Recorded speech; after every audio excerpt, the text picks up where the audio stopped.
സോമേട്ടൻ 2 ചായ.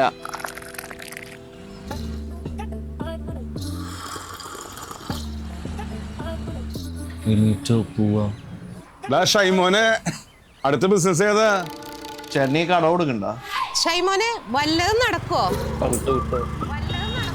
ഷൈമോനെ ചേച്ചിമാർക്കൊരു ജോലി തരോ? ഷൈമോനെ അടുത്ത ഗുണ്ടാതടാ. ഇത് ഷൈമോൻ ഒരു വലിയ ബിസിനസ് മാഗ്നറ്റ് ആവണം എന്നാണ് ആഗ്രഹം. ജിമ്മിലെ മസ്ലിനുകൾക്ക് മുട്ട പുഴുങ്ങി അടിക്കാൻ ജിമ്മിന് താഴെ മുട്ടക്കട തുടങ്ങിയ ഷൈമോന്റെ മുട്ട പൊട്ടിയ മുട്ട മൊത്തം വാരിക്കൂട്ടി ഷവർമ്മക്കട തുടങ്ങിയ ഷൈമോനെ ഷവർമ്മ കഴിച്ച ഒരാൾ അപ്രത്യക്ഷനായി. കൂടെ ഷൈമോൻ തിരിച്ച് പ്രത്യക്ഷപ്പെട്ട ഷൈമോൻ കൂട്ടുകാരന്റെ ഉപദേശപ്രകാരം പെണ്ണ് കെട്ടി. എന്തായാലും നീ പോവാണ്, എന്നാ പിന്നെ ആ കാരണെങ്കിലും പറഞ്ഞിട്ട് പോവും. നീ ഷവർമ്മ തിന്നാനല്ലാണ്ട് എപ്പോഴെങ്കിലും ഷവർമ്മ കടയിൽ പോയിട്ടുണ്ടോ? നീ ആ പാവത്തിന് ഷവർമ്മ ആക്കിയല്ലേ. നിനക്കൊക്കെ പറ്റിയ പരിപാടി വെറുതെ ഇരുന്ന് പൈസ ഉണ്ടാക്കുന്നത്. അങ്ങനത്തെ ഒക്കെ പരിപാടി ഉണ്ടാ? അങ്ങനെ ഒരു പരിപാടി ഉണ്ട്. എന്തുട്ടാ? ഈസി.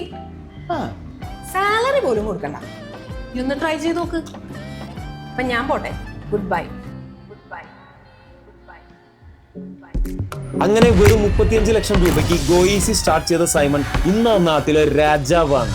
മിനിമം 10% അഷ്വർഡ് റിട്ടേൺസ് ഉള്ള കമ്പനിയിൽ ഇന്ന് സൈമണിന് കിട്ടുന്നത് അതിന്റെ ഡബിൾ പ്രോഫിറ്റ് ആണ്. ഇപ്പോൾ നാട്ടിൽ ഷൈമോൻ ചിരിക്കും, ബാക്കി എല്ലാവരും അവനെ നോക്കി കരയും. നിന്നെ കൊണ്ട് ആദ്യമായിട്ടാണ് ഇഷ്ടം എനിക്ക് ഒരു ഉപകാരം ഉണ്ടായത്. എന്തു പറ?